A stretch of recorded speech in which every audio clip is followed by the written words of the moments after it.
Welcome to Secret Affair Twist, where love hides in the shadows, betrayal breaks the heart, and every story comes with a shocking twist. Stay tuned, because the truth is never what it seems. From the outside, my life looked almost enviable. We were the kind of family neighbors waved to on Sunday mornings, the kind people pointed to when they said, "That's what a good home looks like." My father, Robert, was a man everyone admired. He worked as an accountant at a respected firm in town, always neat in his pressed shirts, his hair combed back with military precision. He was the one neighbors called when their tax papers confused them or when a child needed advice on math homework. He never raised his voice in public, always smiled at the right times, and carried himself like a man with nothing to hide. My mother, Elaine, was gentle, almost fragile. She had a softness about her that made people trust her immediately. She baked cookies for school fundraisers, remembered birthdays with handwritten cards, and tended to her garden like each flower had feelings. When people said, "Behind every good man is a great woman," they were talking about her. And then there was me. My name is Sarah, 22 years old, still living at home while finishing university. I studied literature, which meant I spent more time with books than with people. But I didn't mind. People were complicated. Books, at least, told you what they were about from the first page. To outsiders, we were the picture of stability. A father who worked hard, a mother who nurtured, a daughter who studied. But perfection is often just the skin on something rotten. Our neighbors next door, the Hendersons, were ordinary to the point of forgettable. That's what I used to think anyway.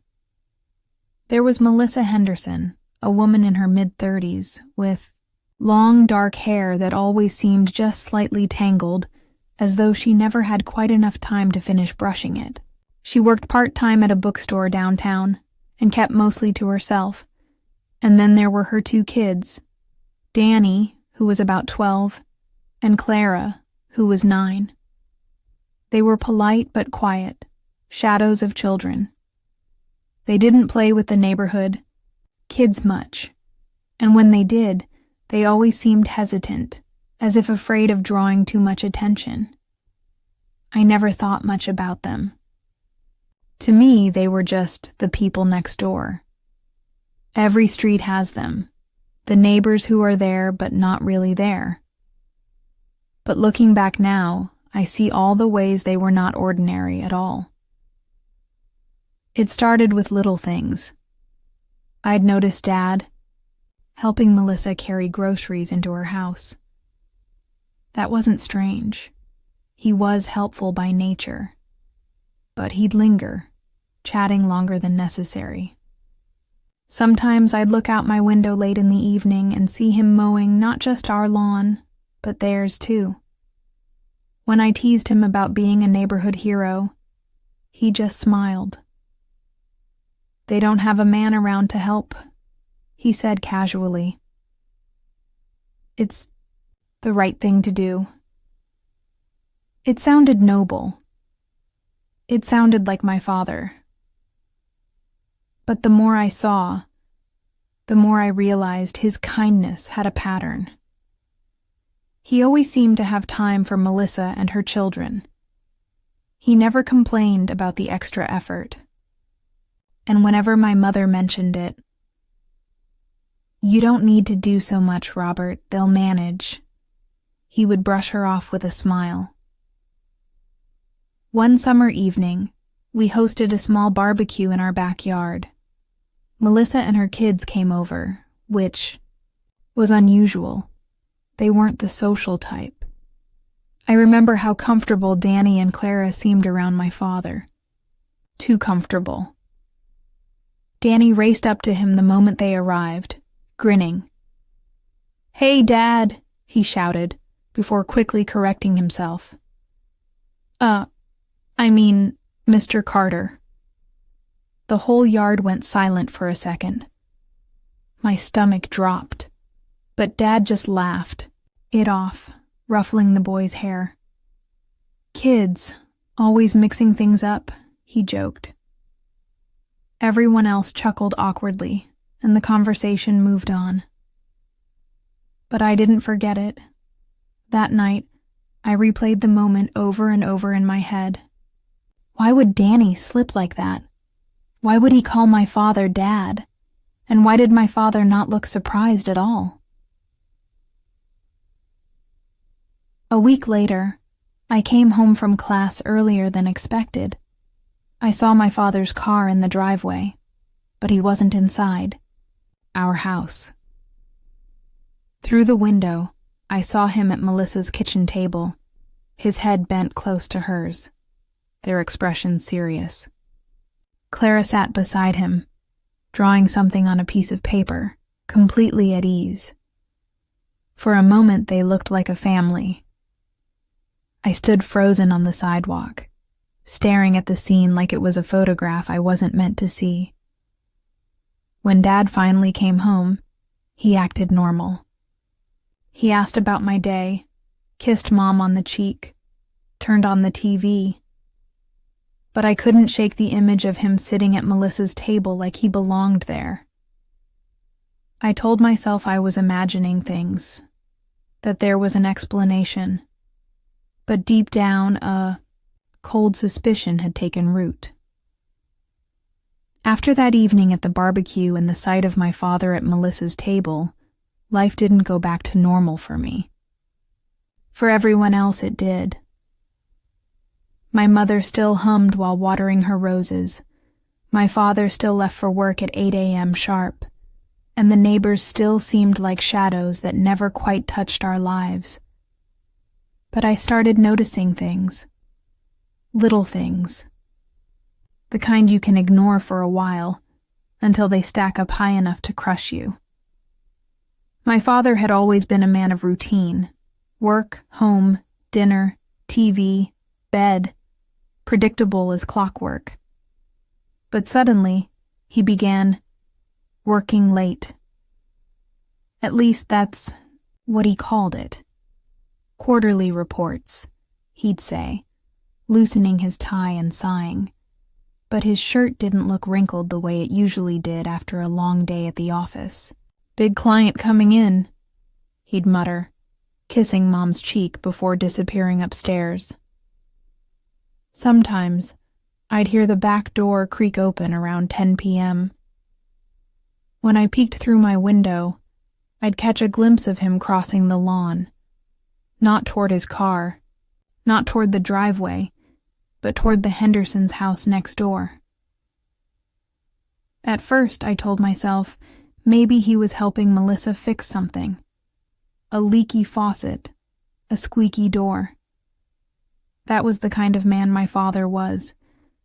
But the late-night visits kept happening, and the explanations kept getting thinner. One Saturday morning, I saw Clara riding a brand new bike in the driveway. It was bright red, with a white bow still tied to the handlebars. She pedaled in circles, laughing. "Nice bike," I said casually. "Birthday gift?" She shook her head. "Nope, Daddy got it for me." The word slammed into me. Daddy, when Melissa stepped outside. She froze. "Clara, go inside," she said sharply. Clara looked confused but obeyed. Melissa turned to me, her expression tight. "Robert was just being generous. Please don't read into it." But of course I did. That night, I asked Dad about it. He shrugged. "I had an old client's gift card. Figured it'd make the kid happy." His tone was dismissive, like I was ridiculous for even asking. But something about the way he avoided my eyes made my stomach twist. One afternoon, I came home early again. Melissa's front door was open, and I could hear laughter inside. my father's laugh. I stepped closer and peeked in. He was sitting on the couch, Clara curled up against him, her head resting on his chest. Danny sat on the floor, proudly showing him a school project. They looked like they belonged together, like it was natural. And then I saw Melissa watching from the kitchen doorway. She wasn't surprised. She wasn't embarrassed. She was smiling softly, like a woman watching her husband with their children. My breath caught. I stumbled back, heart pounding, before anyone noticed me. A week later, Mom asked Dad to pick up some groceries on his way home.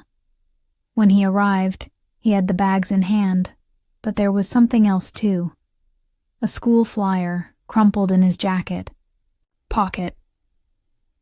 I pulled it out absent-mindedly, thinking it was ours.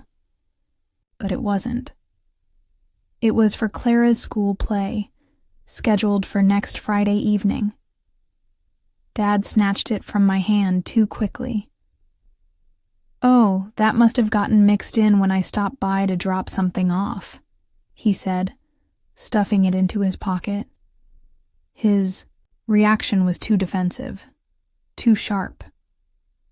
That Friday, he claimed he had a late meeting. But when I walked past the school later that night, curiosity gnawing at me, I saw him, sitting in the audience, smiling proudly as Clara performed on stage. He didn't see me. I didn't stay long. I couldn't. It wasn't just me. The neighborhood had started to notice too. At the corner store, I overheard two women whispering near the checkout. "Robert Carter's been spending a lot of time at Melissa Henderson's place, hasn't he?" People are saying he's more of a father to her kids than their real one ever was. Their laughter was sharp, like knives. I stood frozen in the aisle, holding a carton of milk, my ears burning. When I got home, I couldn't look at him. Couldn't look at his easy smile, his calm voice. He was living two lives, and I was the only one seeing both pictures at once. It all came to a head the night of our family dinner. Mom had made her famous roast chicken. The table was warm with candlelight, the air thick with the smell of rosemary and garlic. But Dad's phone buzzed. Once, twice, 3 times. Finally, he excused himself, stepping outside to take the call. I followed quietly, heart in my throat. Through the screen door, I heard his voice. Soft, gentle. The voice he used with me when I was a child. "I'll tuck them in when I can. Tell Danny I'm proud of him. Kiss Clara goodnight for me." My chest went cold. When he walked back inside, smiling like nothing had happened, I stared at him like he was a stranger sitting in my father's chair. That was the night I stopped doubting myself. The night I admitted the truth I'd been trying not to see. My father didn't just know the Hendersons. He belonged to them. By the time the school play incident and the phone call at dinner happened, I was no longer the naive daughter who believed my father was flawless.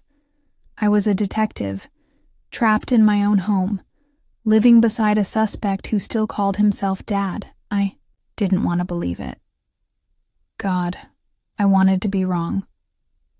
But the evidence piled higher every day, and denial was no longer strong enough to hold it back. So I made a decision. I was going to follow him. The following Tuesday, Dad claimed he had to work late again. He kissed Mom's cheek, ruffled my hair like I was still 12, and walked out the door in his pressed shirt and polished shoes. I waited 5 minutes, then grabbed my jacket and slipped out too. I parked a few houses down, headlights off, watching his car roll smoothly into the driveway next door. My breath caught in my chest. He didn't even bother to hide it anymore. I got out of my car and crept closer, staying in the shadows. Through the Hendersons' living room window, the truth unfolded like a play written just for me. Melissa was at the stove, stirring a pot. My father stood behind her, his hand resting on her waist as naturally as if he'd been doing it for years. She leaned back slightly, smiling at him. Danny sat at the table, proudly showing Dad a math worksheet. Dad bent over, explaining a problem, his tone patient, proud, familiar. Clara skipped into the room, waving a drawing. "Daddy, look!" she squealed, and my father took it. He looked at it with the same warmth he once gave me when I was her age. "Beautiful, sweetheart," he said. He kissed the top of her head. My knees nearly gave out. Daddy. Not Mr. Carter. Not Robert. Daddy. It wasn't a mistake. It wasn't a slip of the tongue. They called him Daddy because that's what he was. I stumbled back, my hand covering my mouth to stop the scream rising in my throat. My heart pounded so hard it hurt, my breath coming in short, sharp gasps. I wanted to run. I wanted to storm inside and tear the whole house down brick by brick. Instead, I froze. My father was living a second life, a full, complete life, with the people next door. Not just an affair, not just a fling, a family. And I was just one of his families. I couldn't leave, not yet. I needed to hear it. From him. So I crept closer to the side window, hidden by the hedge. Melissa's voice floated out. "Robert, are you sure she doesn't suspect?" My father sighed. "Sarah is sharp. She notices things. But Elaine, she trusts me too much. As long as I keep it balanced, it will be fine." Melissa frowned. "Balanced? You're living two lives, Robert. How long can you juggle this?" He kissed her cheek. "As long as I have to. They're my children too. I won't abandon them. They're my children too." The words rang in my ears like church bells on fire. I staggered back into the darkness, the truth crashing down on me like an avalanche. Danny and Clara weren't just the neighbors' kids. They were my siblings. My father's secret children. That explained the closeness, the familiarity, the way they clung to him. That explained why Danny had slipped and called him Dad at the barbecue. My father hadn't been helping Melissa out of kindness.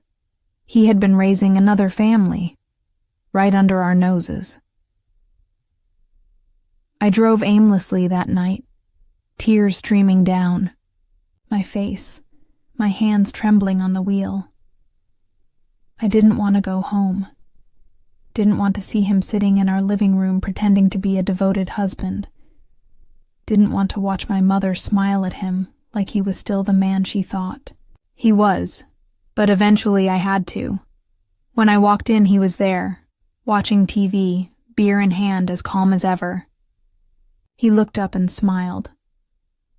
"How was class, kiddo?" I stared at him, my vision blurring with rage. "Fine," I whispered, before heading upstairs. I couldn't tell Mom. Not yet. The truth would break her, but I knew what I had to do. I had to confront him, face to face. I didn't sleep that night. I sat on my bed staring at the ceiling, the truth gnawing at me like rats in the dark. My father was living a double life. And not across town, Not in another city, but right next door. The walls felt thinner, like I could hear the Hendersons breathing through the plaster. My stomach churned every time I replayed Clara's little voice calling him Daddy, the way he had answered without hesitation. By sunrise, I knew what I had to do. That evening, Dad came home as if nothing had changed. He hummed while loosening his tie, kissed Mom on the cheek, and sat down at the table for dinner. I couldn't take it anymore. "Dad," I said suddenly, my fork clattering onto my plate. "Can we talk? Alone?" He looked surprised, but nodded. "Of course, kiddo." We went into the living room. Mom started to follow, but I shook my head. "Just us." When we were alone, I turned to him. My hands shook, but my voice was steady. "How long?" He frowned. "How long what?" "Don't play dumb with me." My voice cracked like a whip. "How long have you had another family next door?" His face went pale. For a moment, I saw the mask slip, the calm, collected Robert Carter crumbling. "I don't know what you're talking about." "Stop lying!" I shouted. My throat burned with the words I'd been choking on for weeks. "I saw you. With Melissa. With them. I heard you call them your children. I heard everything." His mouth opened, then closed. He sank onto the couch like the air had been punched out of him. Finally, he spoke. 15 years. The room spun. 15 years? He nodded, shame etched across his face. "It started as a mistake, a one-night thing, but Melissa got pregnant. I couldn't abandon her. I couldn't abandon the kids." I staggered back, my knees threatening to give way. "So you abandoned us instead?" "I never abandoned you," he said quickly, his eyes desperate. "I was always here. I provided. I loved you." "Loved me?" I spat. "You lied to me every single day of my life. You sat at 2 dinner tables. You tucked 2 sets of kids into bed, and you let Mom believe she was your only wife." His eyes filled with tears. "I love all of you. Both families." "You can't love 2 families," I screamed. "You chose to betray one to keep the other. You chose to lie." I collapsed into a chair, sobs tearing through me. "Do you even realize what this means? Danny and Clara aren't just the kids next door. They're my brother and sister. My whole life I thought they were just neighbors. You let me wave at my own siblings from across the fence like strangers." His head dropped into his hands. "I know. I know." "You don't know," I shouted. "You don't know what it's like to have your entire identity ripped apart in one night. You don't know what it's like to realize your father is a fraud." The shouting must have carried. Suddenly, Mom was in the doorway, her face white, her hands trembling. "What is going on?" she whispered. I froze. My father looked up, panic flashing across his face. "Elaine, tell me," she demanded. Her voice was sharper than I'd ever heard. "Tell me what Sarah's talking about." He stood, reaching for her. "Please, let me explain." "Explain what?" Her voice cracked. "That you've been sleeping with the woman next door? That you've been raising her children while pretending to raise ours?" Her knees buckled, and she clutched the doorframe to steady herself. Tears filled her eyes.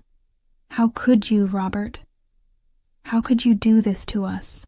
He reached for her again, but she recoiled like his touch was acid. The three of us stood in the living room, the truth like smoke choking the air. Finally, Mom whispered, "Get out." Dad's eyes widened. "Elaine, get out." Her voice was ice. "Go to your other family. See how well they comfort you when everything falls apart." He looked at me, desperate, pleading. But I turned away. For the first time in my life, I didn't see my father. I saw a man who had destroyed us all. He packed a bag that night and walked out the door. And just like that, our perfect family was over. The night my father left, the house felt like a hollow chest. His footsteps down the stairs, the zip of the suitcase, the soft click of the door closing. Each sound etched itself into me. I wanted to scream, to beg him to stay, to drag him back and force him to face the wreckage he'd made. But I didn't. Mom crumpled onto the couch, her body shaking with sobs I'd never heard before, not even when her own mother died. These sobs came from somewhere deeper, somewhere primal. The sound of a heart breaking so violently it echoed through the walls. I sat beside her, holding her hand. For hours, we said nothing. Words were useless against grief that heavy. By the end of the week, everyone knew. News like that doesn't stay hidden in a small neighborhood. I heard whispers at the grocery store, saw heads turn when Mom and I walked into church. "That's Elaine Carter. You know, the one whose husband..." Their voices always trailed off, but the meaning hung in the air. Melissa stopped leaving her house for a while. Her blind stayed drawn, her kids' laughter silenced. But eventually, I saw my father's car parked in her driveway overnight. And then again. And again. The message was clear. He had chosen them. Mom became a ghost in her own house. She moved through rooms like she was checking boxes, cook, clean, water plants. But her eyes were empty. At night, I'd hear her crying softly into her pillow, trying not to wake me. One evening, she looked at me across the dinner table. Her fork rested untouched on her plate. "Was I not enough?" she whispered. My chest cracked. "Mom, don't. This isn't about you. He chose to betray us. That's on him, not you." But she shook her head, tears spilling. "I gave him everything I had. I stood by him through every struggle. And all this time, he was standing by someone else." I wanted to tell her we'd get through it, but even I didn't believe that yet. For weeks, I carried rage like fire in my veins. I slammed doors, snapped at friends, cried until my throat hurt. Sometimes I found myself staring at the Hendersons' house, my fists clenched. One night, I almost marched across the lawn to scream at Melissa. To tell her she had destroyed my family, stolen my father, ruined my mother. But I stopped. Because deep down, I knew she hadn't forced him. He'd chosen this. Every late-night visit, every lie, every bedtime story whispered in a house that wasn't ours. Melissa may have played a part, but the blame belonged to him. 2 months later, I got a letter from my father. "Sarah," it began, "I don't expect you to forgive me, but I need you to understand. I love you. I always have. but I couldn't abandon them either. Danny and Clara are my children too. I know I failed you, but I hope one day you'll see that I was just a man trying to hold two worlds together. I crumpled the paper in my hands, fury shaking me. Trying to hold two worlds together? He hadn't held us together at all. He had torn us apart. I never wrote back. Time passed. Slowly, painfully, Mom began to find pieces of herself again. She joined a local book club. She started volunteering at the community center. One morning, I found her in the garden, her hands deep in the soil, humming again. When she caught me watching, she smiled faintly.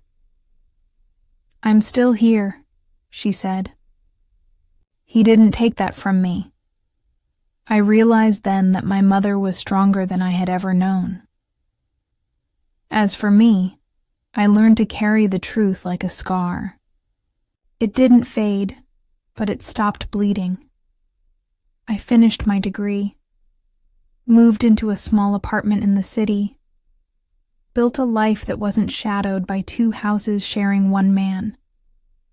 Sometimes I'd run into Danny and Clara, at the store, at the park.